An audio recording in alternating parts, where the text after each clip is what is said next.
In the year 1886, an Apache woman vanished into the Wyoming night. The only man who could save her was the one who had already lost everything. The wind carried smoke across Powder River Basin that August evening, not the clean smoke of cooking fires or the sweet burn of autumn leaves, but the acrid black plume of deliberate destruction. From 3 miles away, Lucas Blackwater could see the orange glow painting. The horizon could taste ash on his tongue even before Isandro Mora came thundering up the dusty track to Split Pine Ranch. Lucas stood at his wife's grave. He had been standing there for the better part of an hour, turning an old U.S. Marshal's badge over in his weathered hands. The brass caught the dying sunlight, flashing signals to a past he had buried along with Sarah 12 months prior, 43 years old. Retired, done with violence, done with the weight of other people's troubles pressing down on his shoulders like a cross he could never quite set down. The badge felt heavier now than it ever had when he wore it. Sarah's headstone was simple. Just her name, the years bracketing a life cut short, and the words she had made him promise to carve there: she chose love. No flowery epitaphs, no scripture. Sarah had been practical even in death. The grave sat on a small rise overlooking Split Pine, sheltered by 3 ponderosa pines that gave the ranch its name. From here, Lucas could see everything he and Sarah had built. 1,500 acres of prime grazing land. A sturdy timber house with a stone chimney. Corrals and barns that had weathered 5 hard winters. 218 head of cattle wearing the Split Pine brand. It was supposed to be peace. It was supposed to be enough. The hoofbeats reached him before Ish's shout did. Lucas turned one hand, dropping instinctively to his hip where a colt had once ridden. The holster was empty now, had been for a year. The gun was wrapped in oilcloth in a trunk inside the house, buried beneath winter blankets and memories he tried not to disturb. Boss Ish reined in hard, his horse's flanks heaving. At 29, Isandro Mora was the best foreman Lucas had ever worked with. Steady, loyal. The kind of man who asked few questions and kept his word once given. But tonight, his dark eyes were wild with something Lucas recognized too well. Fear for someone else's life. Chief Red Hawk's place, Ish gasped. They burned it, burned everything. And they took Anna. The words hit Lucas like a fist to the gut. He knew that name.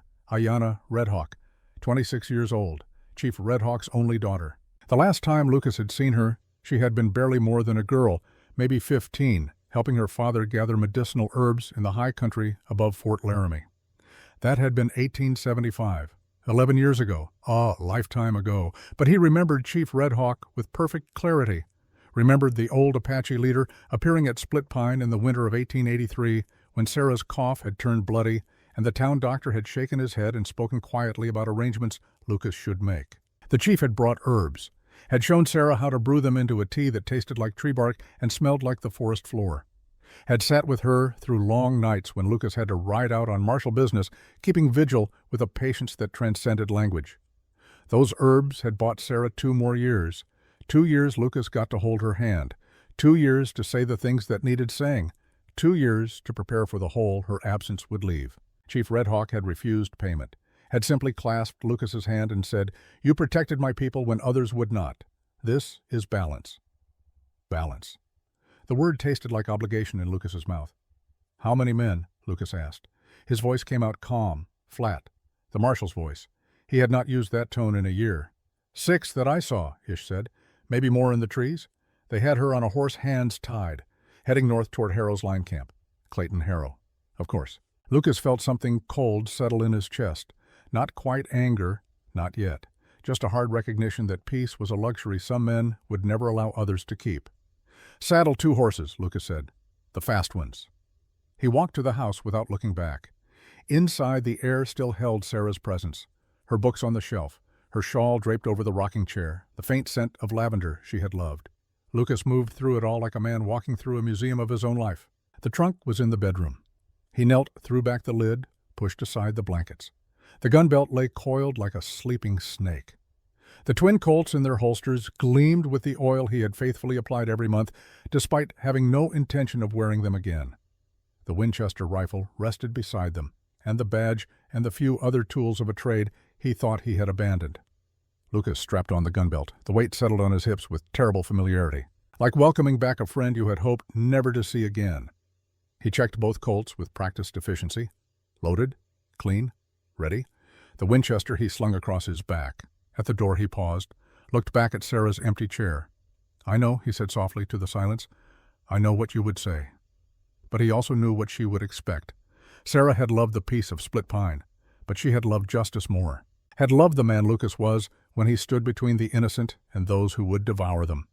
She had asked him to retire not because she feared his work, but because she feared the weight of it would break him after she was gone. Maybe she had been right to worry. Ish had the horses ready. Lucas swung into the saddle, settling his weight, feeling his body remember motions it had not performed in too long. The night was falling fast, now purple shadows spilling down from the Bighorn Mountains to the west. "Boss," Ish said carefully, "Harrow has maybe 20 men working for him, going after the girl that is declaring war."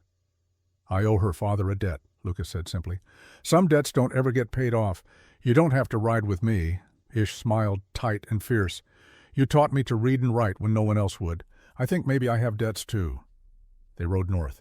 10 miles across broken country, following the trail of torn earth and scattered ash that Harrow's men had left like a deliberate insult. The line camp squatted in a shallow depression, more of a way station than a proper dwelling. Firelight leaked through gaps in the rough plank walls. 2 horses stood hip-shot at a rail outside. Voices drifted on the wind, coarse laughter, the clink of bottles. Lucas and Ish left their mounts 100 yards out and approached on foot. The night was thick now, moonless, the kind of dark that swallowed sound. Lucas moved like he had never stopped being a marshal, each step placed with care, each breath measured. Ish followed a shadow behind a shadow. At the barn, Lucas paused, listened. Inside, someone was crying, not loud, not hysterical, but the quiet, desperate sound of someone trying very hard not to make noise. The door was barred from outside. Lucas lifted the beam with infinite slowness, setting it aside without a whisper. He drew one. Colt eased the door open. The barn interior was a cave of deeper darkness. Lucas's eyes adjusted slowly. Shapes resolved, tack hanging on walls, hay bales stacked in corners. And in the back, a slight figure bound to a support post. 2 guards, one dozing against the wall bottle cradled in his lap, the other pacing board rifle slung carelessly over his shoulder, neither expecting trouble. Why would they? They worked for Clayton Harrow. Out here, that made them untouchable. Lucas crossed the space in 4 silent strides. His Colt's barrel cracked against the pacing guard's skull with surgical precision. The man dropped like a puppet with cut strings. The dozing guard jerked awake just as Ish's knife pricked the soft spot beneath his jaw. "Make a sound and it is the last thing you do," Ish whispered. The guard's eyes went wide and very still. Lucas moved to the bound figure. Even in the dark he could see the resemblance to Chief Redhawk in the set of her jaw, the straight line of her back, despite the rope cutting into her wrists. She watched him with eyes that held fear, yes, but also a sharp intelligence that had not been dimmed by whatever she had endured tonight. He pulled his knife, cut the ropes with 2 quick strokes. "You are Chief Redhawk's daughter." His voice was barely a breath. "Yes." The word was steady, no trembling. This was a woman who had learned to master herself. "Your father, safe. They want the land deed he holds. They think they can force him through me." Lucas nodded once. Smart girl. Understood the game being played. That would make this easier. "We need to move, now." She tried to stand and nearly fell. Circulation gone from legs bound too long. Lucas caught her, supported her weight. "Can you ride? Give me a horse and I will show you." In the doorway, Ish waited with their mounts. The 2 guards lay bound and gagged in the hay. They would be found come morning. By then, it would not matter. Anna took the offered reins and pulled herself into the saddle with a grimace of pain she did not voice. Lucas swung up onto his own horse, taking a moment to glance back at the line camp. Light still glowed in the main building. Laughter still drifted on the wind. They had perhaps an hour before anyone checked the barn, perhaps less. "Ride?" he said simply. They rode. The night swallowed them. Behind the line camp grew small and finally vanished. Ahead, Split Pine waited. Lucas kept them to hard ground where tracks would not show clear, choosing speed over stealth now. The horses stretched into a ground, eating lope hooves, drumming a rhythm that spoke of distance and safety. Beside him, Anna rode with the natural grace of someone who had learned horsemanship young and practiced it daily. Her hands were gentle on the reins despite the raw rope burns circling her wrists. She did not speak, did not ask questions, saved her breath for the ride. Another mark of intelligence. Dawn was still hours away when they reached Split Pine. Lucas led them directly to the house, dismounting before his horse had fully stopped. Ish took the reins, understanding without words what was needed. The horses would be walked, cool-watered, fed. The barn would be made to look undisturbed. Inside the house, Lucas stirred the banked coals in the fireplace Added kindling coaxed flame to life. Light bloomed warm and golden. He turned to look at Anna properly for the first time. She stood in the center of his home arms, wrapped around herself against shock as much as cold. Younger than he had thought. Not a girl anymore, but not far removed from it. Her hair hung in a dark braid down her back. Her dress, simple homespun, was torn at the hem and stained with smoke. But her eyes held the kind of steady awareness that came from living always a little bit on guard. Lucas shrugged out of his coat, held it out to her without a word. Anna took it, pulled it around her shoulders. "Thank you," she said softly. "Coffee?" Lucas asked. She nodded. He moved to the stove, finding comfort in the familiar motions. Fill the pot, measure the grounds, set it to heat. Simple tasks, human tasks. Things that had nothing to do with guns or violence or the complicated arithmetic of debts owed and paid. Anna sank into Sarah's rocking chair. Her gaze traveled the room, taking in the books, the modest furnishings, the feminine touches that spoke of the woman who had lived here. When her eyes found the photograph on the mantel, a small portrait of Sarah in her Sunday best, she paused. "Your wife?" Anna asked quietly. Lucas nodded, not trusting his voice. "I'm sorry." The words were simple, sincere. Lucas felt something in his chest ease fractionally. He poured coffee into 2 tin cups, brought one to Anna, settled into the chair across from her. They sat in silence for a time. The fire crackled. Outside, Ish's footsteps crunched on gravel as he finished his tasks. The night pressed close around the small island of warmth and light. Finally, Anna spoke. "Why did you come for me?" "Your father helped me once," Lucas said, "when my wife was sick. He gave us medicine, bought us time." He never mentioned knowing a marshal. "Former lawman," Lucas corrected. "I retired. This land was supposed to be peace." Anna's mouth quirked, not quite a smile. Seems peace is not something everyone wants." The door opened and Ish entered, bringing with him the smell of horse and hay. He stopped short when he saw Anna yanking off his hat. "Isandro Mora," he said formally. "I work for Mr. Blackwater." "Ayana Redhawk," Anna replied. "Most people call me Anna." Ish crossed to the shelf where Lucas kept the medical supplies. Basic things. Bandages, carbolic, needle, and thread. He brought the box to the table, set it down with exaggerated care, and promptly caught his boot on the chair leg. The box tilted. Ish grabbed for it. Bottles clinked together dangerously, but nothing broke. Lucas closed his eyes. "Grace has never been your strength, Ish." "No, boss. God gave me other talents." Anna laughed. Just a small sound quickly stifled, but Lucas heard it. Heard the release in it. The first easing of the terrible tension she must have been carrying since Harrow's men came in the night. "Let me see your wrists," Lucas said. Anna held out her hands. The rope burns were angry red welts, raw in places where she had struggled. Lucas cleaned them carefully with a cloth dampened in water, then applied the carbolic with gentle efficiency. Anna did not flinch. "You have done this before," she observed. "Martial work involved patching people up sometimes. Nearest doctor was often days away." When he started to wrap the bandages, Anna stopped him with a light touch. "Let me," she said. She drew a small leather pouch from inside her dress. Despite everything, despite being kidnapped and bound and held captive, she had managed to keep this with her.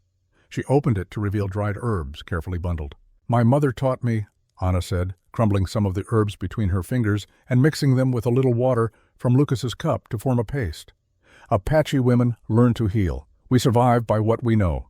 She applied the paste to her own wrists, then wrapped them with the bandages Lucas had set out. Her movements were practiced, efficient. When she finished, she looked up and found Lucas watching her. "What?" she asked. "Smart," he said simply. "Smarter than most sawbones I have known." "We learn what we must to live." She held out the pouch to Lucas, gesturing to the scrape on his forearm where a splinter from the barn door had torn through his shirt during the rescue. He had not even noticed it in the rush. "Let me," Anna said again. Lucas extended his arm. Anna's fingers were gentle as she cleaned the wound applied. The paste bandaged it with the same expert care she had shown her own injuries. This close, Lucas could smell the herbs, sharp and clean, and beneath that, the faint scent of pinewood smoke that clung to her hair. "Your father taught you well," Lucas said. Anna's hands stilled for just a moment. "He is a good man. He does not deserve what Harrow is doing to him." "What exactly is Harrow doing?" Anna finished tying off the bandage before answering. She sat back, met Lucas's eyes directly. "Harrow does not just want my father's land. He wants him to sign a transfer of water rights." Lucas frowned. "Why not just take the land?" "Because the land is protected by treaty. The Treaty of 1868 gave the White River Apache water rights along the eastern basin. Those rights are legally binding. Without my father's signature, transferring them, any claim Harrow makes is invalid. Understanding dawned on Lucas like cold light. So he cannot just kill your father and take it. He needs a legal transfer. Yes. And he thinks he can force that transfer by using me. Anna's voice hardened. He is wrong. The railroad, Lucas said quietly. I heard they were planning a new spur line through the basin. They would need those water rights. Anna nodded. The announcement comes next month. Harrow has been buying up land for 3 years, positioning himself. My father's rights are the last piece. Without them, Harrow's land is worth a fraction of what the railroad would pay. Lucas leaned back in his chair, thinking. The picture was clearer now.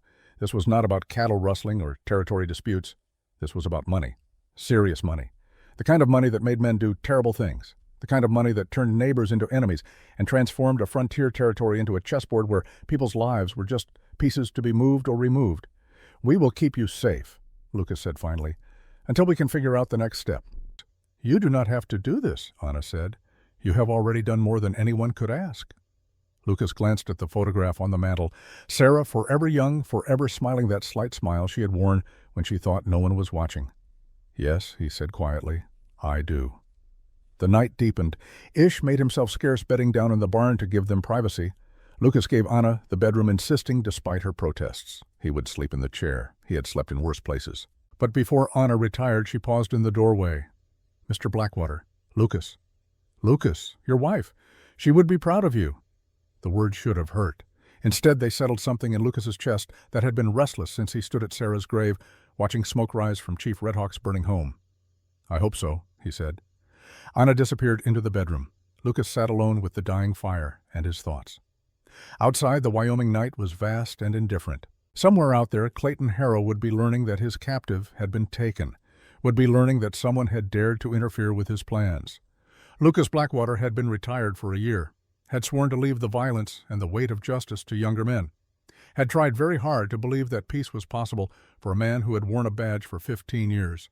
But some debts, he thought, some debts did not care about retirement or peace or the promises you made to yourself in the dark. Some debts had to be paid regardless of cost. He touched the badge in his pocket. Then he reached for the Winchester and began to clean it. Old habits, old reflexes. The marshal was not dead, only sleeping. And Clayton Harrow had just made the mistake of waking him. The night had deepened to full dark when Lucas heard the soft nicker of a horse outside. His hand found the colt before his eyes opened fully. He moved to the window, peering through a gap in the curtains. A single rider sat motionless in the yard. Even in silhouette, Lucas knew that posture, that stillness. Kyle.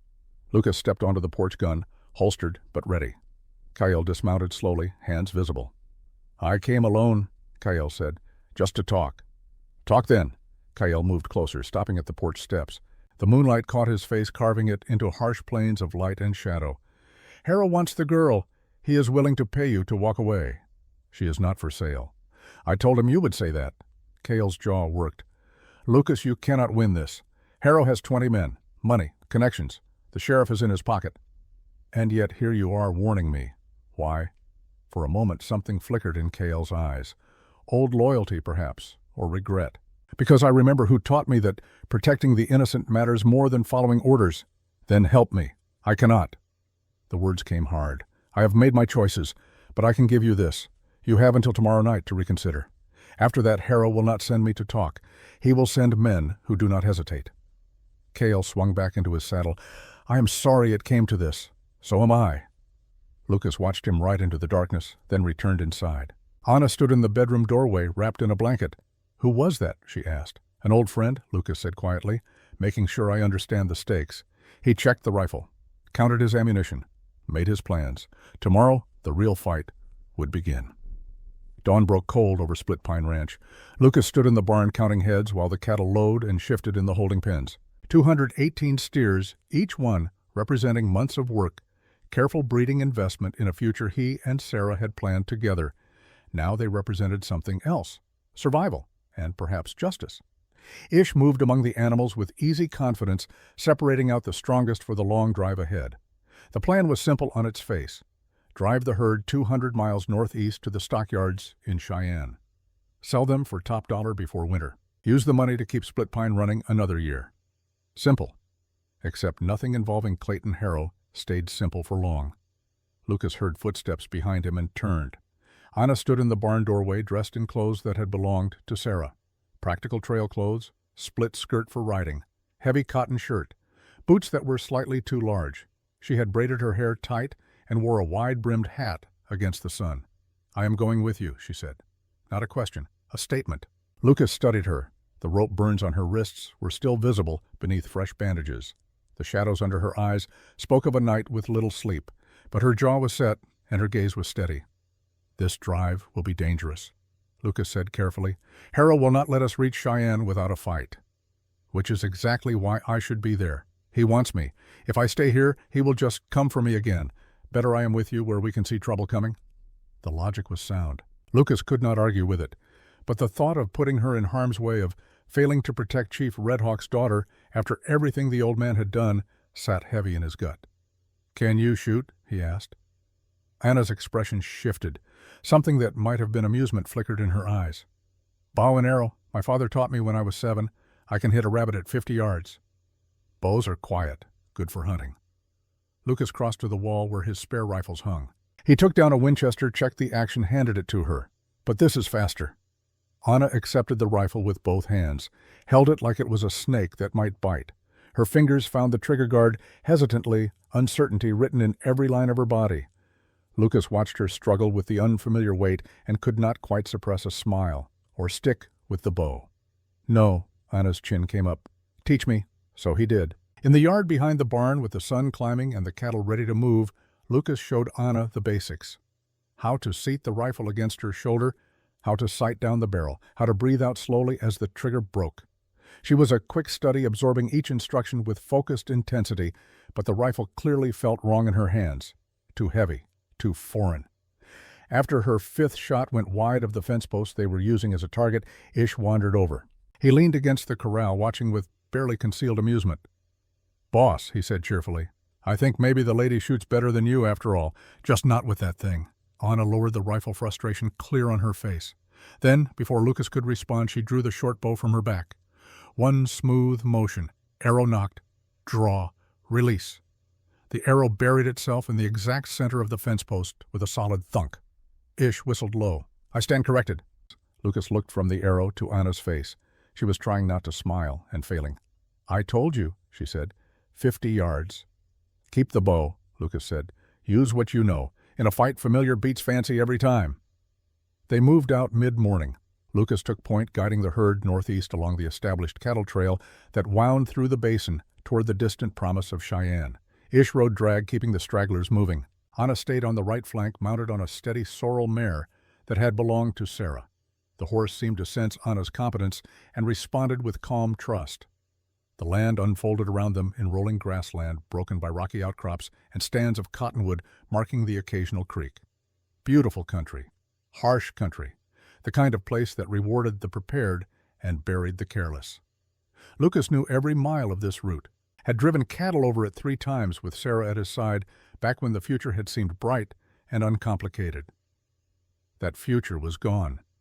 But the land remained, indifferent, eternal. They covered 10 miles by noon, pushing hard, wanting distance between themselves and Split Pine before Harrow's inevitable response. The cattle moved well, fattened on summer grass, strong enough for the journey ahead. At a creek crossing, Lucas called a halt. Let the herd drink and graze while the humans shared jerky and hardtack in the shade of the cottonwoods. Anna sat with her back against a tree trunk, rolling her shoulders to ease the stiffness of hours in the saddle. "How long to Cheyenne?" she asked. 2 weeks if we push. 3 to be safe." Lucas took a long drink from his canteen. "Depends on weather, and on how determined Harrow is to stop us." "He will be very determined," Anna said quietly. "The railroad announcement is in 4 weeks. He needs my father's signature before then, or his entire plan collapses." Ish squinted at the horizon.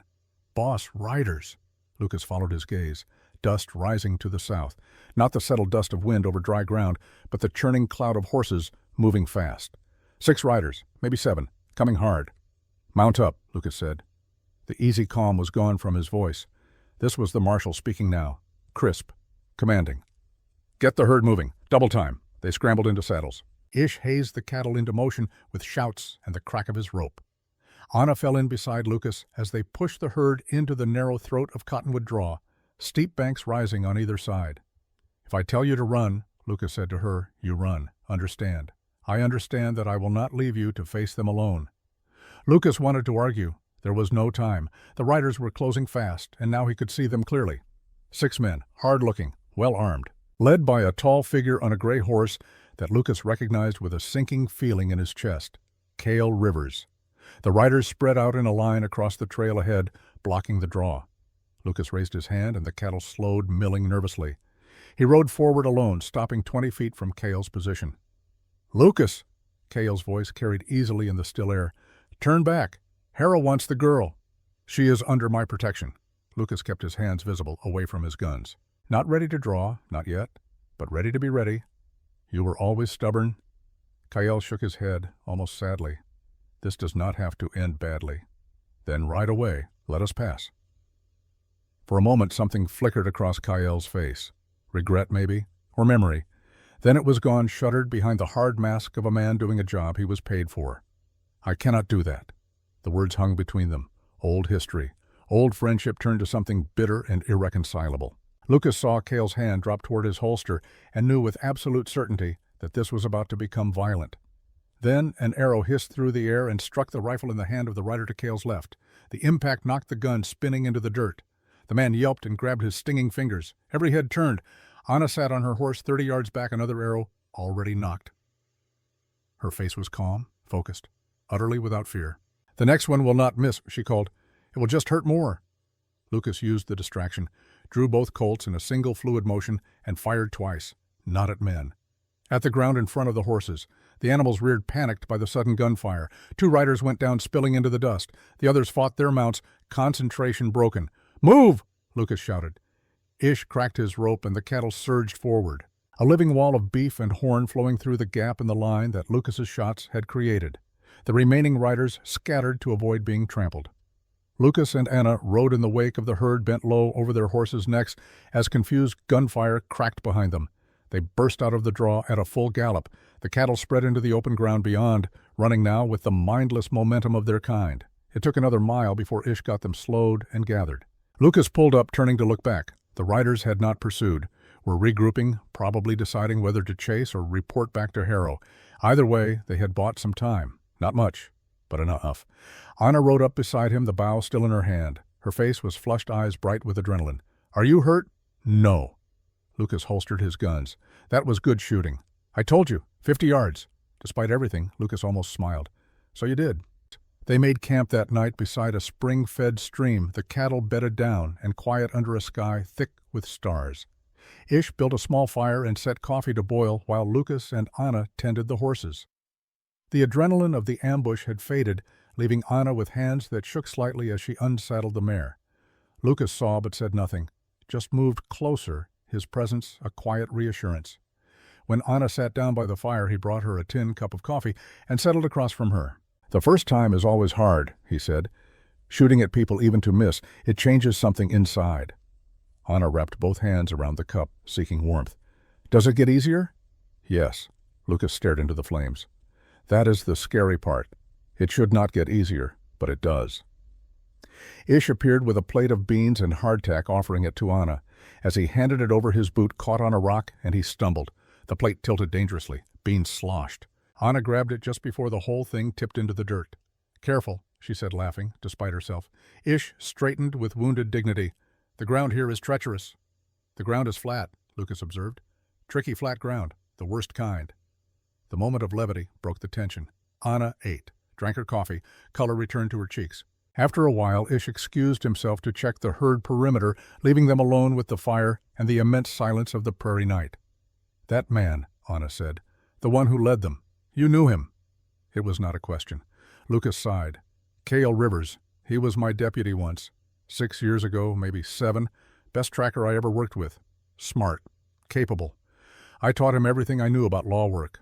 "What happened?" Lucas fed a stick to the fire, watching it catch and burn. "We had a case. Cattle rustlers hitting ranches along the North Platte. Big operation. Maybe 20 men involved. I wanted to build evidence, get warrants, do it legal and clean.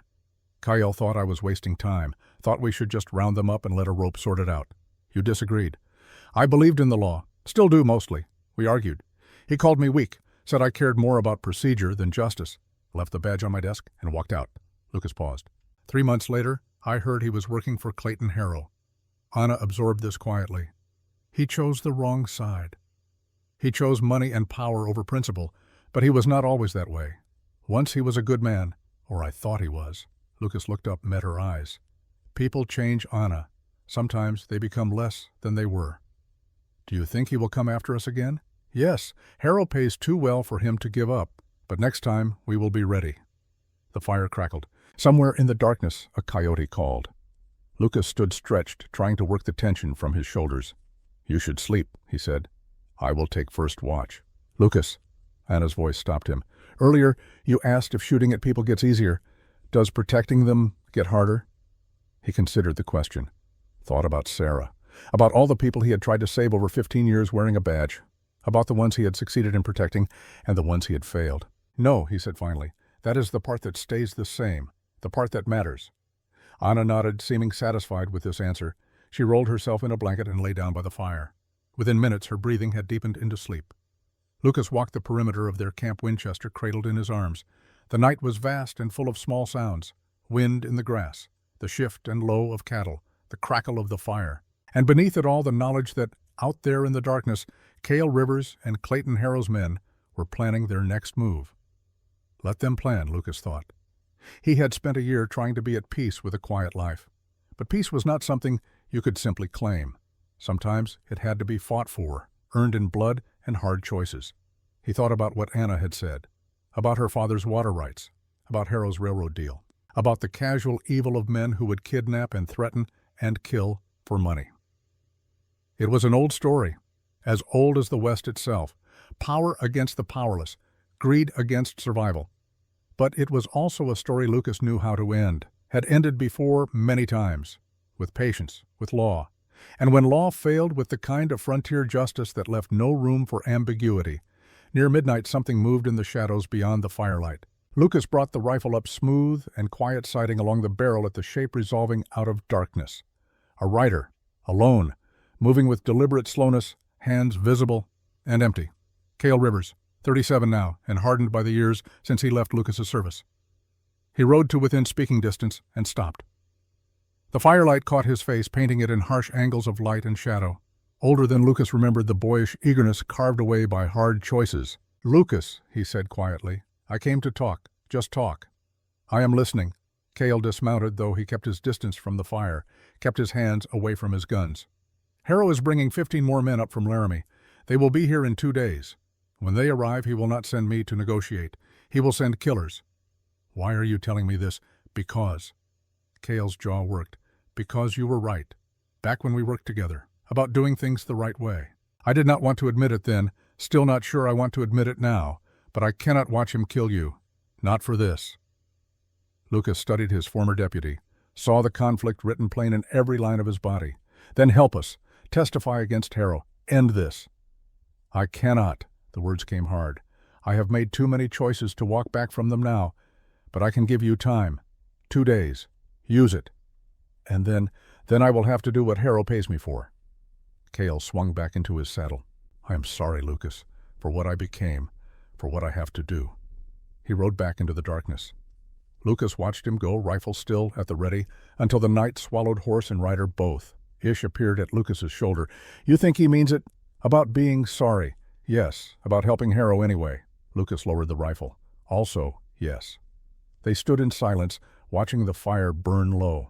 Somewhere out there, 15 hired guns were riding north, 2 days away. 2 days to get the herd to safety. 2 days to figure out how to stop a man with money and power and no conscience. 2 days until blood would have to be paid for in blood. Lucas looked at Anna, sleeping peaceful by the fire. Thought about Chief Red Hawk, about Sarah, about all the debts that bound a man to action, even when action promised nothing but more loss. He checked his guns, counted his ammunition, made his plans. The marshal was awake, and he had work to do. The body lay in a shallow ravine 3 miles south of their camp. Lucas found it on his morning scout, drawn by the circling vultures that marked death on the prairie with patient inevitability. The man wore range clothes, dusty and worn, but the gun belt was quality leather, and the boots were expensive. One of Harrow's hired guns, not local talent, someone brought in special. Lucas dismounted and knelt beside the corpse. The man had been dead maybe 12 hours. Shot once through the chest at distance, very long distance judging by the angle of entry and the small precise wound. Lucas had seen enough bullet wounds to read them like other men read books. This one told a story he recognized with sick certainty. He rolled the body found where the bullet had exited, dug in the dirt beneath until his fingers closed on metal. The slug was deformed from impact with bone, but still identifiable. Winchester .44-40, common enough caliber. But the rifling marks were distinctive, and Lucas had seen them before. 2 years ago, on the bullet he had pulled from Doc Henley's body. Doc Henley, who had tried to help Sarah when the cough turned bloody, who had written to specialists in Denver and Chicago seeking any treatment that might buy her time, who had been found dead in his office one morning, killed by a single shot through his window. Robbery, the sheriff had ruled. Case closed. But Lucas had kept the bullet, had known even then it was murder, not theft, had suspected Clayton Harrow, but could never prove the connection. Now holding an identical slug in his palm, the connection blazed clear. "You think Harrow ordered this?" Anna's voice made him turn. She had followed him, moving quiet as smoke through the prairie grass. "I know he did." Lucas stood closing his fist around the bullet. "Same shooter, same signature. Harrow keeps a man on payroll who specializes in long-distance kills. Makes them look like accidents or random violence. The doctor who treated your wife." Lucas nodded. The knowledge sat like a stone in his chest. Doc Henley was asking questions about unusual illnesses in the territory, about cattle dying from poisoned water. He was getting close to something Harrow wanted hidden. Anna looked at the dead man. But this one worked for Harrow. Why kill his own? Maybe he knew too much. Maybe he wanted more money. Maybe he just became inconvenient. Lucas slipped the bullet into his pocket. Men like Harrow do not leave loose ends. Can you prove it? Not yet. But I will keep this. Evidence has a way of mattering when you least expect it. Lucas swung back into the saddle. We should move. The others will worry. They rode back to camp in silence. Lucas's mind turned over the implications. Harrow was cleaning house, eliminating anyone who might testify against him. That desperation meant the railroad deal was close, very close, which meant Harrow would escalate, would do whatever it took to force Chief Red Hawk's hand before time ran out. At camp, Ish had the cattle ready to move. Lucas took him aside, showed him the bullet, explained what it meant. "So we are not just protecting the girl," Ish said quietly. "We are the only witnesses to murder. Multiple murders, yes. Then we better get these cattle to Cheyenne fast, before Harrow decides witnesses are inconvenient." They pushed hard that day, covered 15 miles through country that grew rougher as they moved northeast. The land lifted toward the high plains grass, giving way to sage and stone.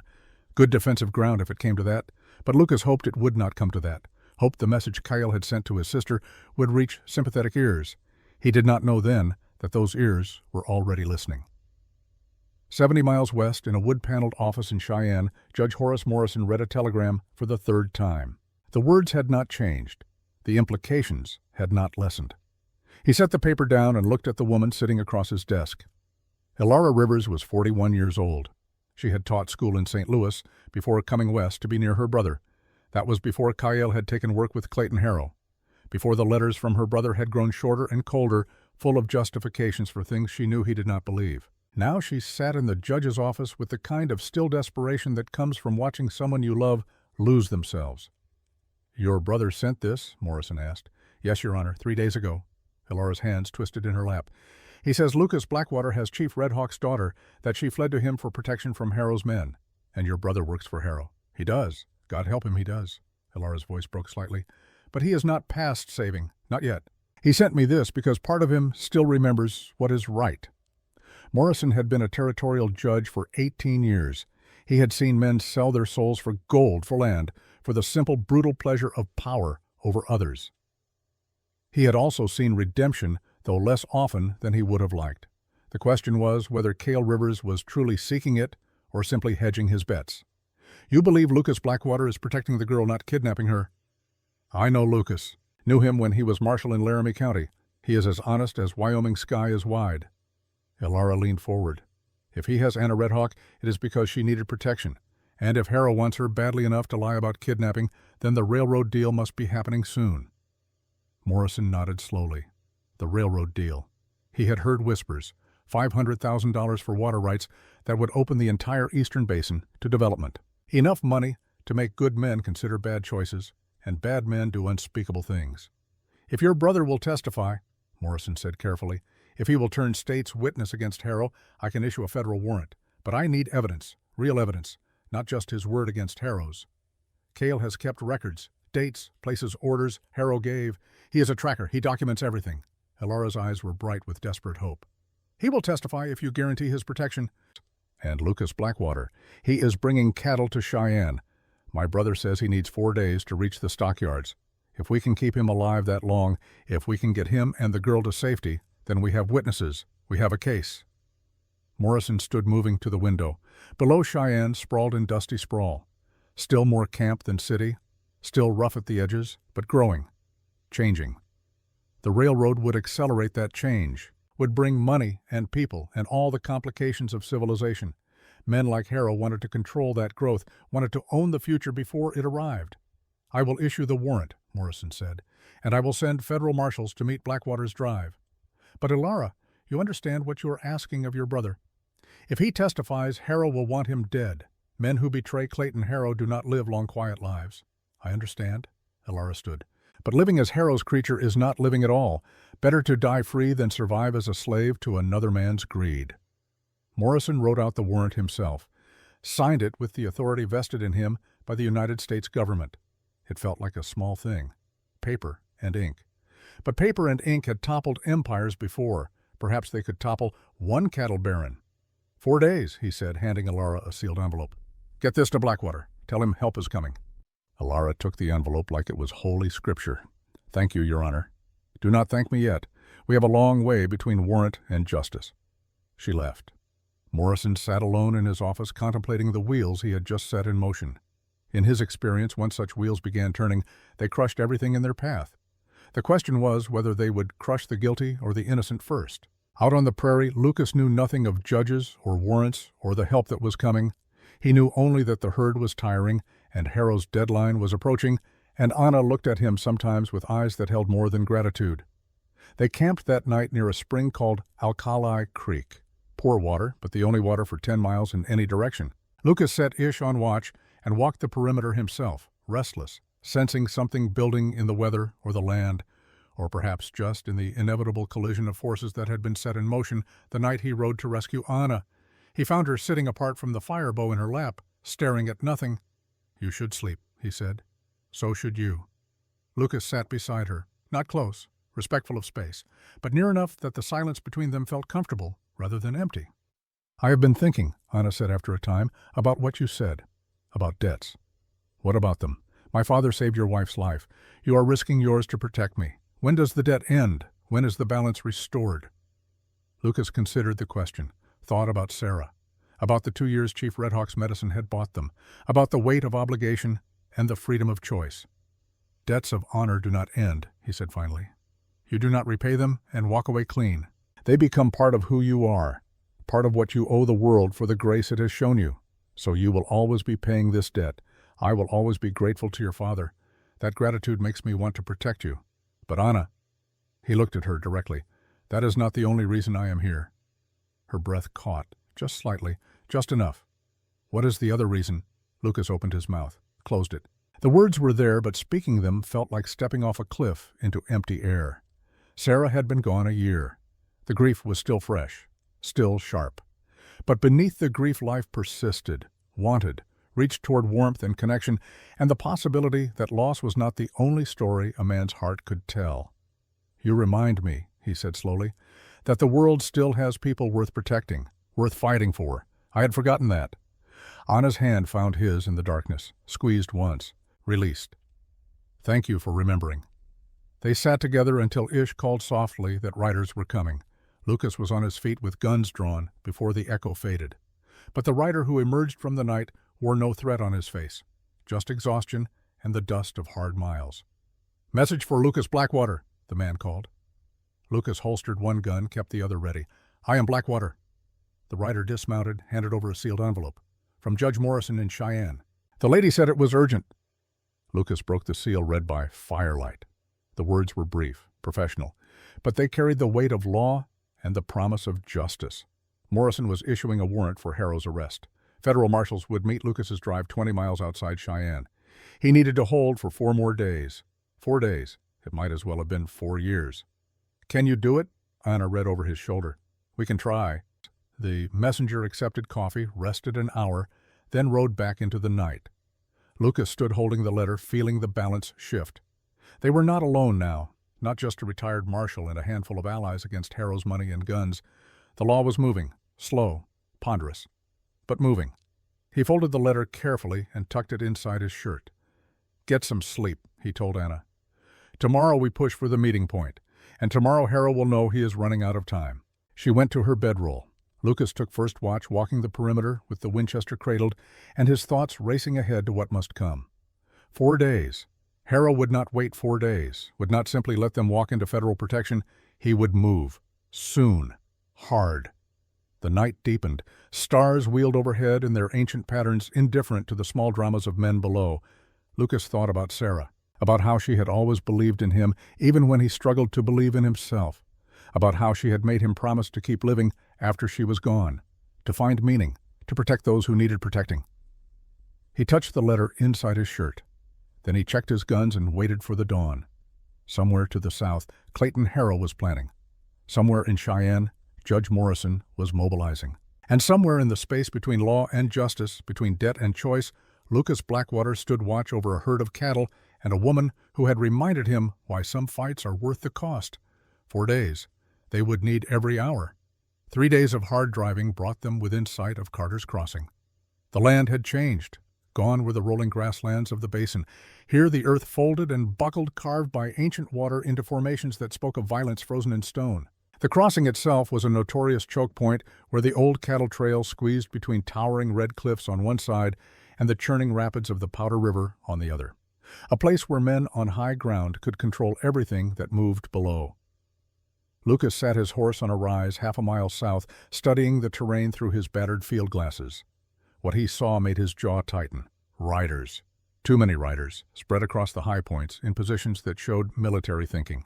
Someone who understood fields of fire and overlapping coverage. Someone who had been taught well.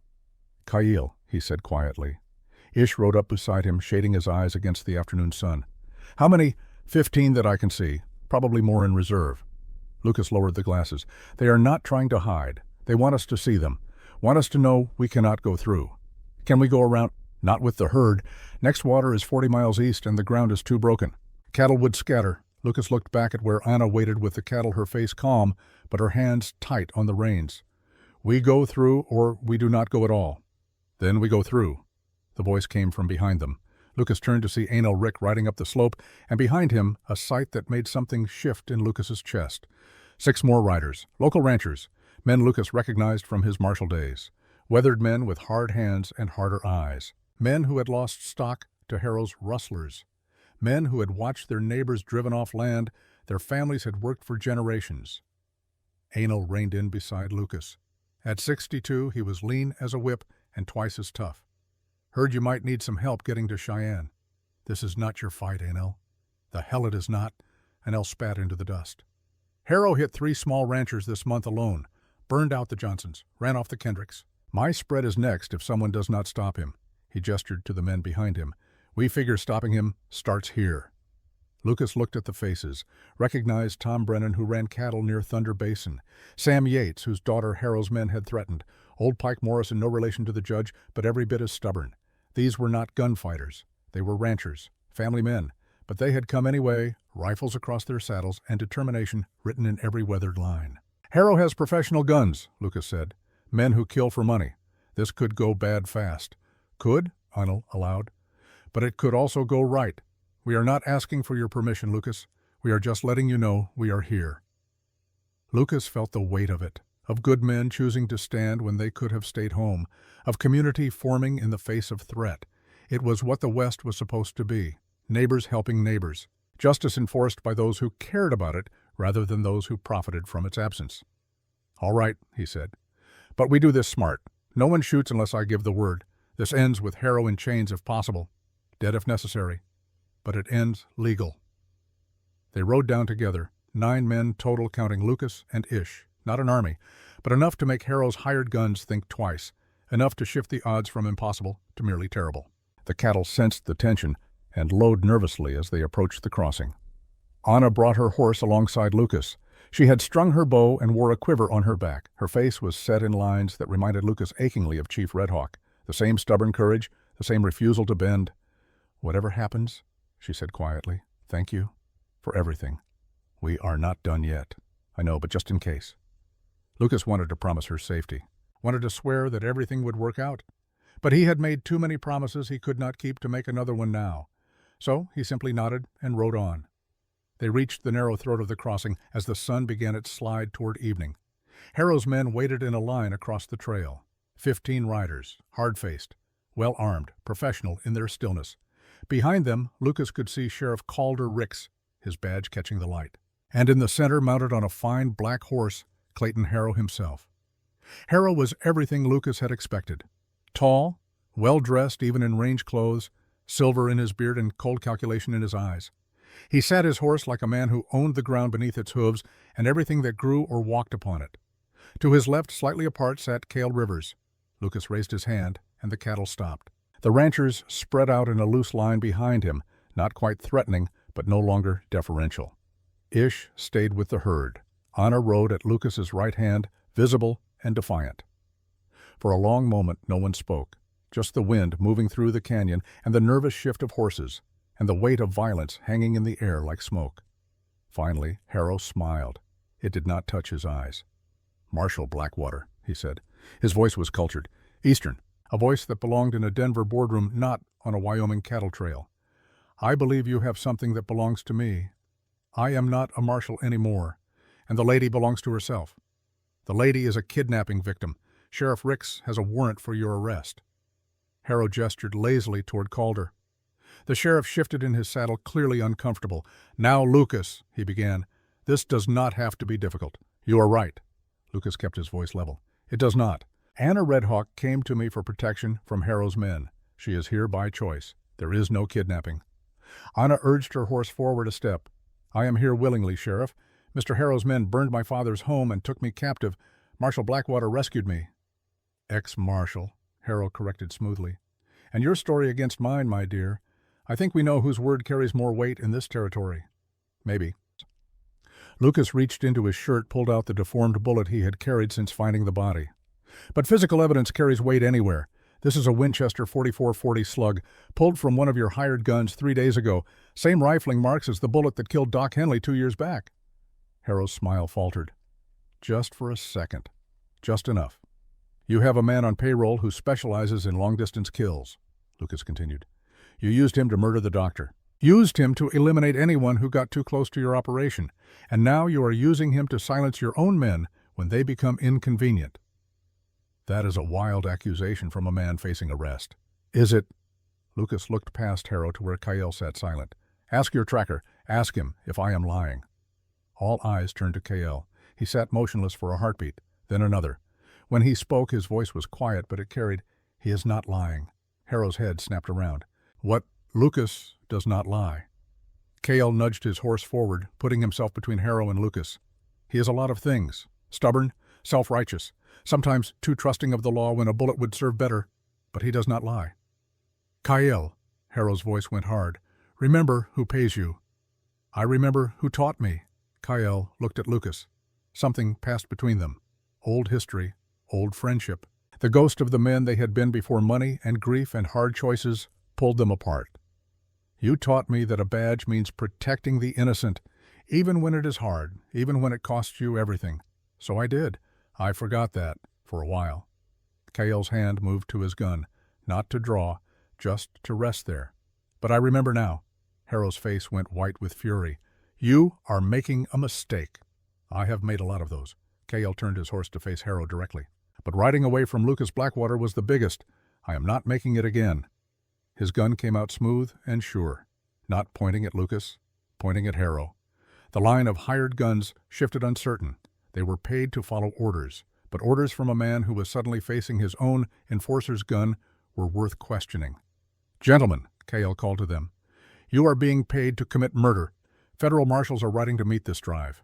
When they arrive, anyone still working for Harrow will hang alongside him. I suggest you consider your employment options carefully. One by one, the hired guns lowered their weapons. Some turned their horses and simply rode away. Others sat frozen, unwilling to fight, but unable to flee. Within seconds, Harrow's force had dissolved from a threat into a collection of confused, demoralized men looking for any excuse to be somewhere else. Harrow reached for his own gun. Lucas was faster. His Colt appeared in his hand with the speed of long practice, and the shot cracked across the canyon. The bullet struck Harrow's revolver as it cleared leather, tearing it from his grip and sending it spinning into the dust. Harrow cradled his numbed hand and stared at Lucas with naked hatred. "You cannot prove anything." "Actually," Anna said clearly, "he can. My father's land is protected by the Treaty of 1868, water rights included. Any claim you make without his legal consent is void. And when the federal marshals examine your operation, they will find evidence of fraud, extortion, and murder." Rick urged his horse forward. "We know what you have done, Harrow. The rustling, the fires, the threats. You have terrorized this territory long enough." The other ranchers murmured agreement, moved forward as a group, not threatening, just present.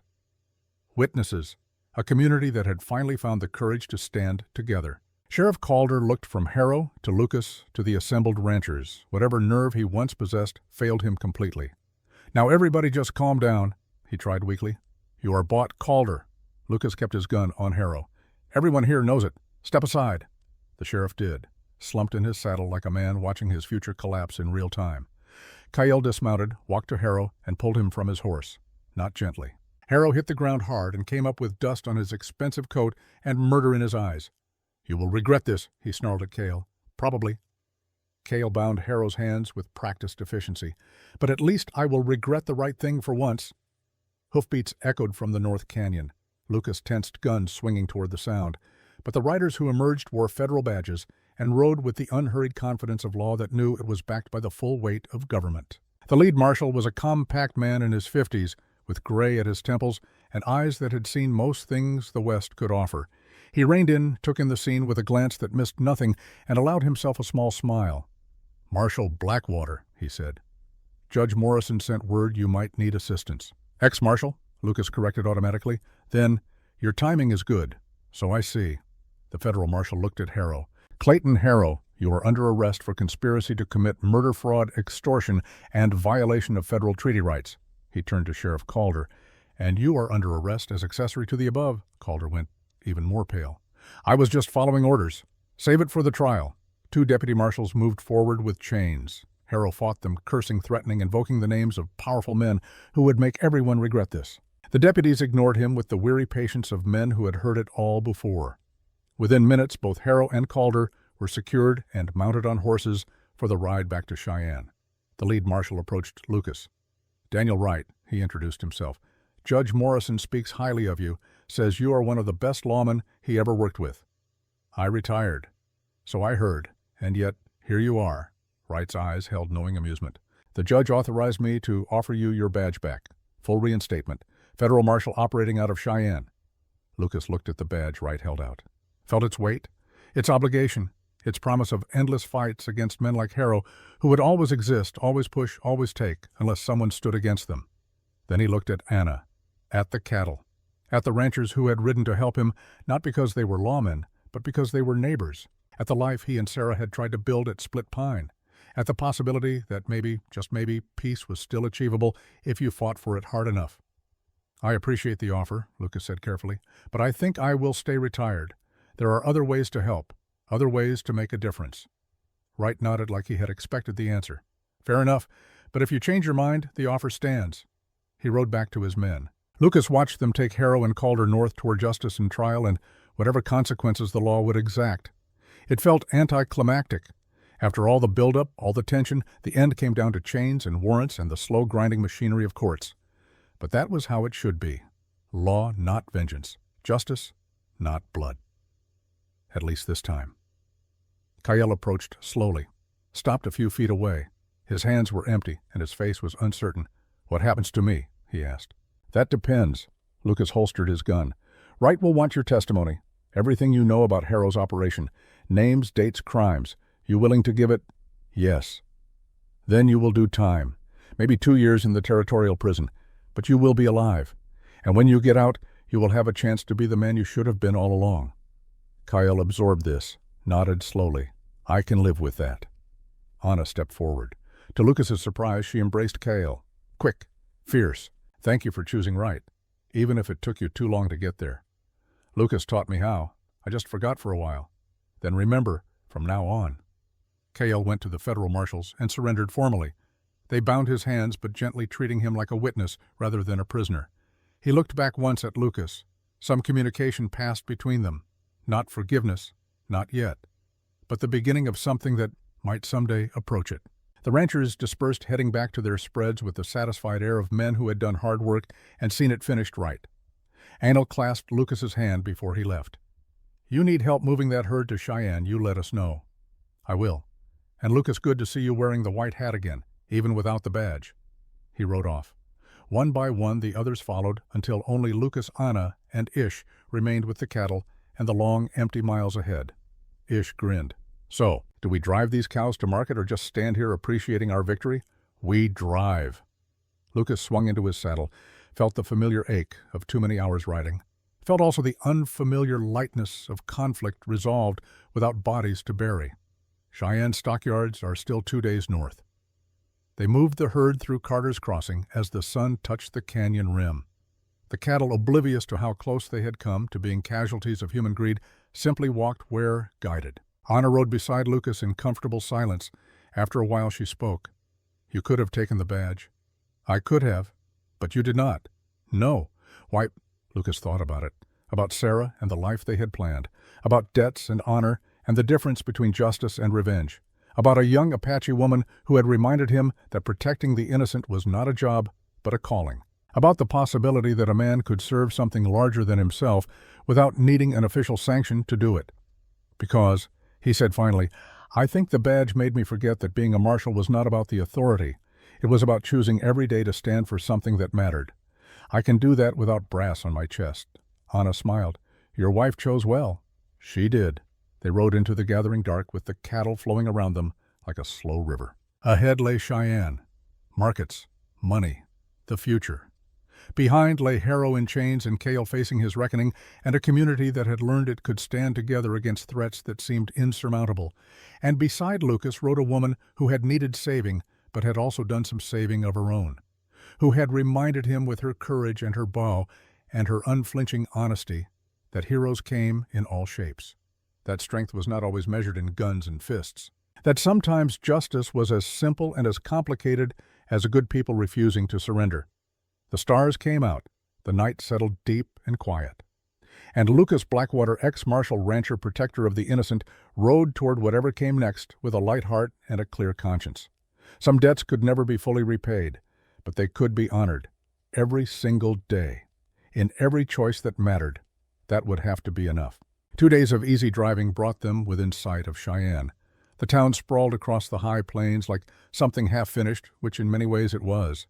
Frame buildings stood beside canvas tents. Proper storefronts neighbored rough shanties. The railroad tracks cut through the center, gleaming ribbons of steel that promised connection to the wider world and all the complications that entailed. Smoke rose from 100 chimneys. The sound of hammers and saws carried on the wind. A city being born in real time. Lucas sat his horse on a low rise, looking down at it all. Beside him, Anna was quiet. The cattle grazed behind them, Ish keeping watch with the easy competence of a man who had done this work all his life. 218 head, not a single animal lost. Against all odds, and Clayton Harrow's malice, they had made it. "It looks different than I imagined," Anna said. "What did you imagine?" "Something more settled, more permanent." She gestured at the chaotic sprawl. "This looks like it could blow away in a strong wind." "Some of it probably will, but what is built solid will stay. That is how towns grow. The weak parts fall away. The strong parts endure." Anna glanced at him. "Is that what you learned being a marshal, to tell what will endure?" "I learned that endurance is not about strength alone. It is about knowing when to bend and when to stand firm. Towns that survive are not the ones built hardest. They are the ones built with enough give to weather the storms." They rode down into Cheyenne as the afternoon sun painted everything in shades of gold and amber. People stopped to watch them pass. A cattle drive was not unusual, but something in the procession must have caught attention. Perhaps the federal marshals riding escort at a respectful distance. Perhaps the stories that had already reached town about Harrow's arrest.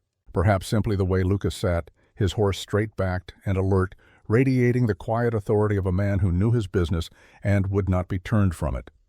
The stockyards sprawled on the eastern edge of town, corrals and chutes and loading ramps built to handle the endless flow of cattle moving east to feed a growing nation. Lucas negotiated with the yard boss, a heavy-set man named Carmichael, who knew beef when he saw it and did not try to cheat. "Fine stock," Carmichael said, walking the fence line and eyeing the herd with professional assessment. "Split Pine Ranch the brands say. That is Bram Blackwater's operation. Was. He passed 3 years back. I bought the place from his widow." It was not quite a lie. Lucas had married Sarah 6 months after Bram's death from influenza, had taken on the ranch that had been her first husband's dream, had tried to make it his own. The distinction seemed unimportant now. Well, whoever bred these animals knew their business. Prime beef. I can give you top dollar, $12 a head. Lucas did the arithmetic. $2,616. More than enough to keep Split Pine running another year. Enough to hire hands and make improvements and perhaps even expand. It felt like breathing room, like possibility. "Deal," he said. They shook on it. Carmichael had his men start the count and sort. Lucas stood at the fence watching his cattle flow into the yards and felt something settle inside him. A piece of the journey complete. Not the whole story, but a chapter finished. Anna found him there as the last light faded. "Ish says the sale went well. Well enough. So Split Pine survives. For now." Lucas looked at her. "What about you?" "What happens now? I have to find my father. Make sure he is safe." Anna hesitated. "And then, I do not know. Everything feels uncertain." "Uncertainty is just another word for possibility." She laughed softly. "Is that more martial wisdom? That is just life wisdom, hard-earned." A boy approached Dusty from running and thrust a note into Lucas's hand. "Judge Morrison wants to see you. Says it is important." Lucas read the brief message, nodded. "Tell the judge I will be there within the hour." The courthouse was the most substantial building in Cheyenne. 2 stories of solid timber and stone, built to mean something. Lucas climbed the steps with Anna at his side. Inside, the air smelled of paper and ink and the musty scent of law books. A clerk directed them to Morrison's chambers on the 2nd floor. Judge Horace Morrison stood when they entered. He was older than Lucas had expected, past 60, white-haired, but his eyes were sharp and his handshake was firm. "Marshal Blackwater," he said, "though I understand you prefer not to use the title." "Just Lucas. And Miss Redhawk. I am very glad to see you safe." Morrison gestured to chairs. "Please sit. We have much to discuss." They sat. Morrison moved to his desk, retrieved a thick folder, and settled into his own chair with the air of a man preparing for a long conversation. "Clayton Harrow has been formally charged with 12 counts, including murder, conspiracy, fraud, and violation of federal treaty rights. Sheriff Calder faces charges as accessory. Both are being held without bail pending trial." 12 counts, Lucas repeated. "I only gave you evidence for 2. Once we started looking, more came to light. Harrow was not careful about covering his tracks. He assumed his money and influence made him untouchable." Morrison smiled thinly. "He assumed wrong. What about Cale Rivers?" "Mr. Rivers has agreed to testify in exchange for a reduced sentence. 2 years in the territorial prison time, to be served in protective custody, given the number of people who will want him dead for turning on Harrow." Morrison paused. "He asked me to tell you he is sorry. For everything." Lucas absorbed that, tried to feel something other than the complicated tangle of old friendship and bitter disappointment. He made his choices. Now he lives with them. "As we all do." Morrison turned his attention to Anna. "Miss Redhawk, I have sent word to your father. He should arrive in Cheyenne tomorrow. I wanted to personally assure him of your safety and to discuss the matter of his water rights." "What about them?" "Harrow's claim is void. Has been from the beginning. Your father's rights under the Treaty of 1868 are legally binding and federally protected. No one can take them without his consent." Morrison leaned forward. "However, the railroad does need access to that water route. They are prepared to negotiate a fair price. Very fair. Enough to provide for your family for generations." Anna's eyes widened. "How much?" Morrison named a figure. Lucas heard Anna's sharp intake of breath. It was more money than most people in the territory would see in a lifetime. Life-changing money. Future building money. "My father will want to discuss it with the tribal council," Anna said carefully. "This affects more than just our family." "Of course, the railroad is willing to wait for proper consultation. They learned from Harrow's mistakes." Morrison closed the folder. "Now there is one more matter. Lucas, your actions over the past week have prevented multiple murders, broken up a criminal conspiracy, and restored faith in the rule of law. The territorial governor wants to thank you personally. That is not necessary. Perhaps not. But it is happening anyway. There will be a reception tomorrow evening. You are expected to attend. Morrison's eyes twinkled. It is not a request. Lucas sighed. Sarah had always handled the social obligations, had known what to say and when to smile, and how to navigate the complicated dance of territorial politics. He was just a man who knew how to track criminals and shoot straight.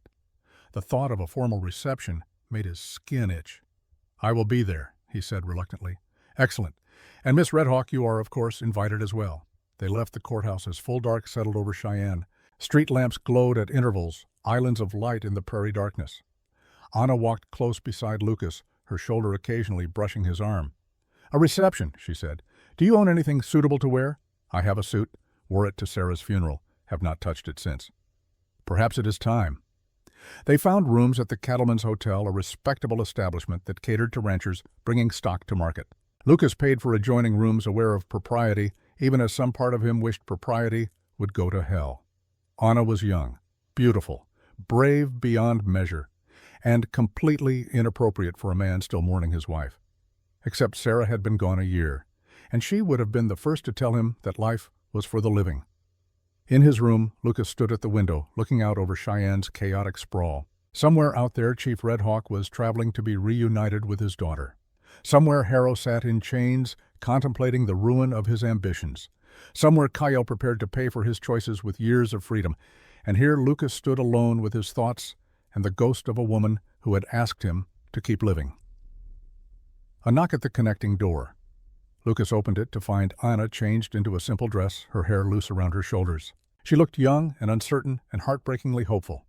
I wanted to thank you, she said, properly, before my father arrives and everything becomes formal and complicated. You have thanked me. No, I have said the words. That is not the same thing. She stepped closer. You risked your life for me, for my father, for people you barely knew, not because you had to, because you chose to. Your father saved Sarah. That debt needed honoring. Is that all it was, debt? Her eyes searched his face. Because sometimes when you look at me, I think perhaps there is something more. Lucas felt his heart rate quicken, felt the pull of her nearness and the weight of a year's loneliness pressing down. Felt also Sarah's memory, not accusing, but quietly supportive whispering that love once given did not prevent love offered again. Anna, he said carefully, you are 26 years old. I am 43. You have your whole life ahead of you. I am a retired lawman trying to run a cattle ranch and failing at both. You saved my life. That does not mean you owe me yours. I know. She reached up, touched his face with fingers that trembled slightly. But what if I want to give it anyway? For a long moment, Lucas stood paralyzed between past and future, between the man he had been and the man he might yet become. Then with infinite gentleness, he took her hand and lowered it. Ask me again, he said quietly, after you have had time to think. After you have seen your father and made your decisions about the future without the weight of gratitude clouding your judgment. If you still feel this way in a month, in 6 months, then we will talk about it. Disappointment flickered across her face, then understanding, then something that looked remarkably like respect. You are a very stubborn man, Lucas Blackwater. So I have been told. She smiled, rose on her toes and kissed his cheek. 1 month then. I will ask again. She slipped back through the connecting door before he could respond. Lucas stood alone with the imprint of her lips burning on his skin and his heart doing complicated things in his chest. Outside, Cheyenne went about its business. Inside, Lucas sat on the edge of his bed and tried to untangle what he felt. Grief for Sarah, attraction to Anna, guilt that the two emotions could coexist, hope that perhaps they were meant to. He pulled out the photograph of Sarah he always carried, looked at her familiar face, her slight smile, the way her eyes had always held amusement at his earnest intensity. I do not know what I am doing, he told the photograph. I am trying to honor you, trying to honor the promises I made, but I think maybe you would not want me to be alone forever. The photograph predictably did not answer. But sitting in the quiet of his room, Lucas thought he heard Sarah's voice anyway, gentle, loving, telling him what she had always told him when he got tangled up in his own head. Trust yourself. Do what is right. Live fully. He tucked the photograph away, Tomorrow would bring Chief Red Hawk and the reception and whatever complications came with formal recognition. But tonight he had survived, had protected the innocent, had seen justice at least partially served, and he had been reminded by a brave young woman with a bow and an unflinching spirit that the future was not something to fear, but something to build, one day at a time, one choice at a time. He slept that night without nightmares, without the weight of violence unresolved or debts unpaid pressing down on his chest, just clean exhaustion and the satisfaction of work done right. In the morning he woke to sunlight and the sound of Cheyenne coming to life outside his window. Washed, shaved, put on the suit he had not worn since Sarah's funeral. It still fit, though it smelled of camphor and disuse. Downstairs, Anna waited in the hotel restaurant. She wore a different dress, finer than anything he had seen her in before. Someone, probably the judge, had provided appropriate clothing. She looked beautiful and composed, and very much like a woman who knew her own mind. "My father arrives this afternoon," she said as Lucas sat down. "I am nervous." "He will be glad to see you safe." "I know, but there is so much to tell him, about the water rights, about the money, about—" She trailed off, color rising in her cheeks. "Take your time. He is your father. He will understand." They ate breakfast in comfortable silence. Afterward, Lucas walked her to the courthouse where Morrison had arranged rooms for Chief Red Hawk's arrival. Then he returned to the stockyards to finalize the sale and collect his payment. Carmichael handed over a bank draft with the satisfied air of a man who had made a good deal. "Pleasure doing business with you, Mr. Blackwater. You bring me stock like this again. I will take all you can deliver." "I will remember that." Lucas folded the draft carefully and tucked it inside his jacket. $2,616, Split Pine's future written in ink on paper. He thought about what he could do with it. New breeding stock, repairs to the barn, maybe even hire a hand or two to ease the burden on Ish. Or maybe a small voice whispered, build something new, something that honored Sarah's memory by creating rather than simply maintaining. He would have time to decide. For now there was a reception to endure and a young woman to see reunited with her father. The weight of justice, Lucas thought, was not just in seeing wrongs righted. It was in all the moments that came after. The rebuilding, the healing, the slow, careful work of making sure the scales once balanced stayed that way. He had spent 15 years as a marshal learning that lesson. Maybe it was time to spend the next 15 proving he had learned it well. The reception hall was too warm and too crowded. Lucas stood near the wall, tugging at his collar and wishing he were anywhere else. The territorial governor, a florid man named William Ross, had been talking for 10 minutes about law and order and the civilizing influence of good men standing against corruption. Lucas had stopped listening after the first 5. Around him, Cheyenne's elite mingled in their finest clothes, cattlemen in new suits, merchants in silk vests, their wives in dresses that cost more than most ranch hands earned in a year. It was a world Lucas had never belonged to and did not particularly want to join now. Across the room, Anna stood with Judge Morrison, looking far more comfortable than Lucas felt. She had changed again into an elegant blue dress that brought out the warm tones of her skin. Her hair was pinned up in a style that seemed too formal for the woman who had ridden 200 miles through hostile country with a bow on her back. But she smiled and nodded at the right moments and seemed perfectly at ease. Lucas felt a hand on his elbow and turned to find Ish grinning at him. The foreman had cleaned up remarkably well, though he still looked like a man who would rather be working cattle than making small talk. "Boss, you look like you are facing a firing squad," Ish said quietly. "I would prefer the firing squad. At least that would be over quickly. The governor is almost finished. Then you shake some hands, accept their thanks, and we can leave." "We cannot leave. This is in our honor." "Their honor. I am just here for the free food." Ish nodded toward the buffet table. "Have you tried the roast beef, almost as good as what we sold to Carmichael?" Despite himself, Lucas smiled. "Go eat. One of us should enjoy this." Ish wandered off. Lucas remained by the wall, watching the crowd and counting the minutes until he could politely escape. He was so focused on his own discomfort that he almost missed the moment Anna stiffened her eyes going to the door. Lucas followed her gaze and felt his own heart skip. Chief Red Hawk stood in the entrance, framed by the doorway like something from another time. He was shorter than Lucas remembered, older. The years had carved deep lines into his copper skin and turned his braided hair more silver than black. But his bearing was that of a man who commanded respect through presence alone. He wore traditional Apache clothing, beaded and fringed, a deliberate statement in a room full of white men in suits.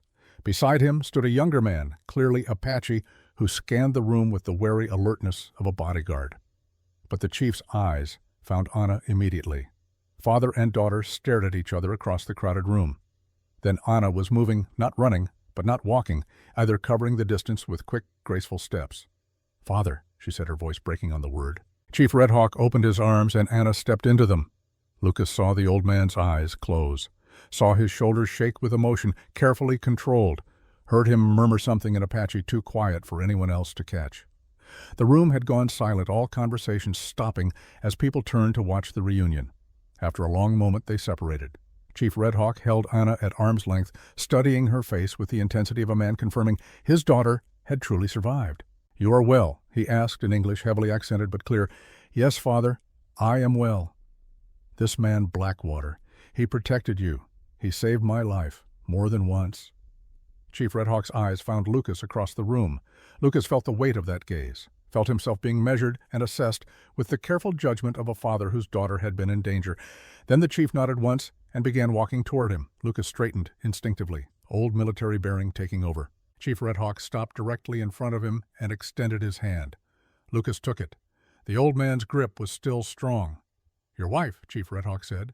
"The medicine helped for 2 years, 2 good years. I got to say goodbye. That was your gift. And you returned it by protecting my daughter. The balance is restored. Sir, with respect, there is no balance between what you gave me and what I did. Sarah was everything to me. Those 2 years were beyond price." Chief Red Hawk studied him for another long moment. Then, surprisingly, he smiled. "My daughter speaks well of you.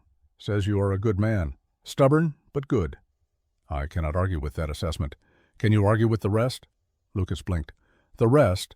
She thinks perhaps you are more than just a protector, more than just a friend repaying debt." The chief's eyes held unmistakable amusement. "She is young, but she is not foolish. When she makes her mind up about something or someone, she does not waver."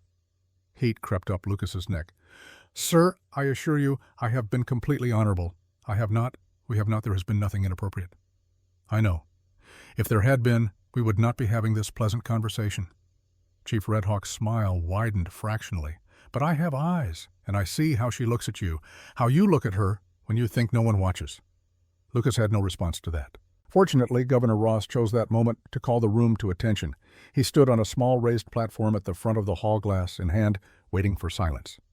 "Ladies and gentlemen," Ross began, "we are gathered tonight to honor 2 individuals whose courage and dedication have made Wyoming Territory safer for all its citizens.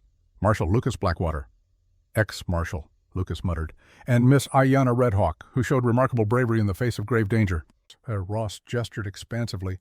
"Thanks to their actions and those of the federal marshals who responded so ably, Clayton Harrow and his criminal enterprise have been dismantled. Justice has been served."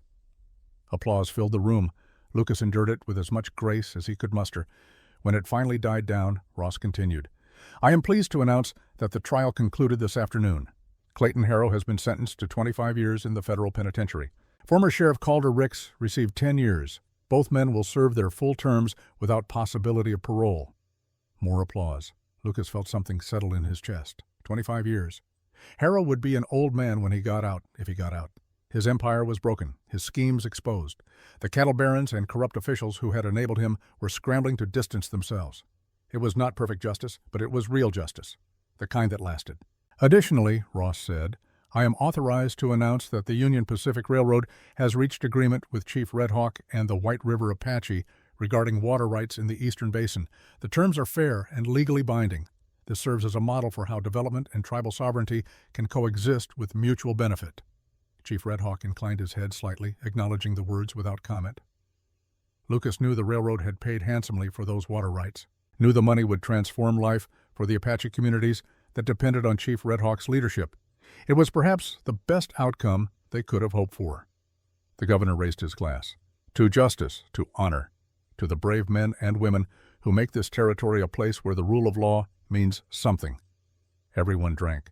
Lucas managed a sip of the champagne someone had pressed into his hand earlier. It tasted expensive and made him long for simple black coffee around a campfire. The formal portion of the evening ended. People began to mingle again, many approaching Lucas to shake his hand and offer congratulations. He accepted with as much patience as he could manage. Ish appeared periodically to rescue him from particularly tedious conversations, inventing urgent matters that needed Lucas's immediate attention. Finally, mercifully, the crowd began to thin.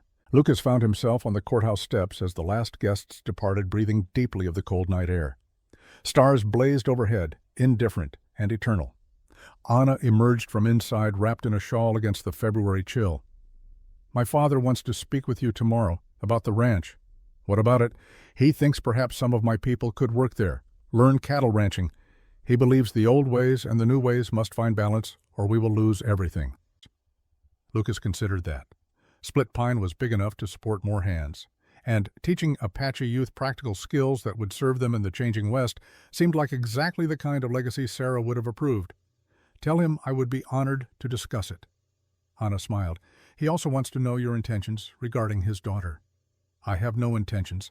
I have honorable intentions, which is to say." Lucas stopped, took a breath.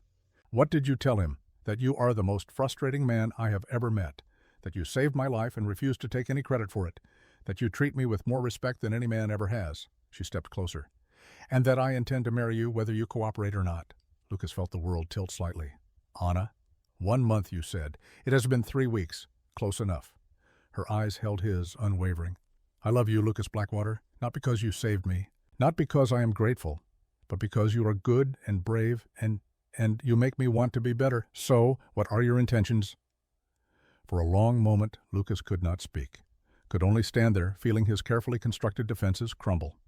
He thought about Sarah, about the promise he had made to keep living, about the possibility that love was not a finite resource to be hoarded, but a renewable gift to be accepted when offered. "My intentions," he said carefully, "are to court you properly, to give you time to be absolutely certain, to speak with your father and ask his blessing. And if after all that you still want a stubborn ex-marshal who is better with cattle than conversation, then yes, I would be honored to marry you." Anna's smile could have lit the entire prairie. 6 months, then, to court properly. "But Lucas—" "Yes, I will not change my mind. I believe you." She kissed him then, quick and soft and full of promise. Then she slipped back inside before he could respond, leaving him alone on the steps with his heart doing complicated gymnastics and a future spreading out before him that looked nothing like the past but felt somehow exactly right. Time passed. Winter gave way to spring. The land thawed and greened and came alive with the season's renewal. 6 months after the reception, on a warm August morning in 1887, Lucas Blackwater stood on the porch of Split Pine Ranch and surveyed his domain. The cattle grazed fat and content in the east pasture. The barn had a new roof. The corrals had been expanded. And in the yard a group of Apache children sat in a rough circle while Anna taught them to read and write using a primer she had ordered from Denver. The children ranged from 6 to 14 sons and daughters of families that had taken Chief Red Hawk's advice and sent their young to learn the skills they would need in the changing world. They lived in a cluster of cabins Lucas and Ish had built on the north section of the property. They worked alongside the ranch hands, learning to ride and rope and manage cattle. And in the evenings, Anna taught them letters and numbers and the histories of both their people and the nation that was slowly absorbing them. It was not perfect. There were tensions, misunderstandings, moments when the gulf between cultures seemed too wide to bridge. But there was also laughter, shared meals, young people from different worlds learning to work together toward common goals. Lucas heard footsteps and turned. Chief Red Hawk climbed the porch steps with the careful movements of a man whose joints protested the effort. He had taken to visiting Split Pine regularly, ostensibly to check on his daughter and the children. But Lucas suspected the old chief simply enjoyed the community that was forming here. "The children progress well," Chief Red Hawk said, settling into the rocking chair that had once been Sarah's. "Anna is a good teacher, patient. She learned from her mother, and from you, I think." The chief pulled out a pipe, began the ritual of packing and lighting it. "The railroad money came through last week, more than I expected. They needed those water rights badly. You negotiated well." "I negotiated fairly. There is a difference." Chief Red Hawk puffed his pipe, sending fragrant smoke into the morning air. "Some of that money will go to building a real school with a real teacher, for all the children in our community. That is good. And some will go to purchasing cattle, starting our own ranch operation modeled on what we learn here." The chief glanced at Lucas. "With your guidance, if you are willing to provide it." "Of course." They sat in comfortable silence, watching Anna with the children. One of the younger boys was struggling with his letters. Anna knelt beside him, guiding his hand, her patience infinite. The boy's face lit up when he finally got it right. Lucas saw her smile and felt his heart do that familiar skip. "You have not married her yet," Chief Red Hawk observed. "We have been courting, properly, as I promised. 6 months is long enough for courting. Marry the girl before she loses patience and find someone less cautious." Lucas laughed. "Is that your blessing?" "It is my insistence. She has chosen you. You have clearly chosen her, though you are stubborn about admitting it. Stop wasting time." As if summoned by the conversation, Anna looked up from her students and caught Lucas watching her. She smiled warm and knowing, and his last reservations crumbled. Chief Red Hawk was right. What was he waiting for? Permission from Sarah's ghost. She had already given it. Permission from himself to be happy again. He had served his grief, had honored his promises, had kept living as Sarah asked. Now it was time to start building. That evening, after the children had returned to their cabins, and Ish had bedded down in the barn, and Chief Red Hawk had ridden back to his own home, Lucas and Anna sat on the porch watching the sun paint the Bighorn Mountains in shades of fire and gold. "Your father says I should marry you," Lucas said. "Does he?" Anna's tone was carefully neutral. "What do you think?" "I think he is probably right. He usually is." Lucas took her hand. "Anna, these past 6 months have been, I do not have words for what they have been. You have brought life back to this place. To me?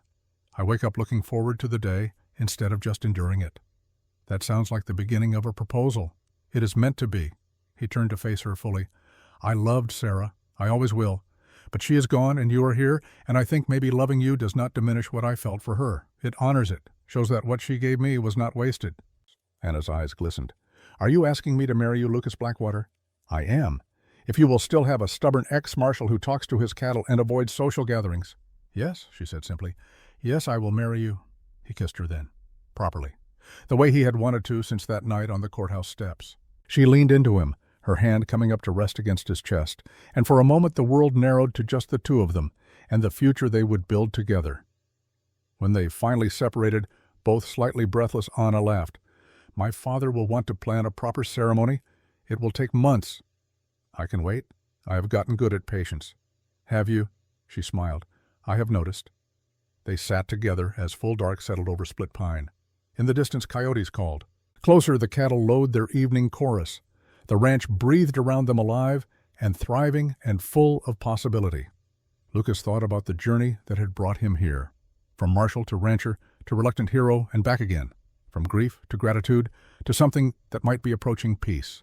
The path had not been straight, had not been easy, but it had been his chosen through action and conviction, and the simple determination to do what was right even when right was hard.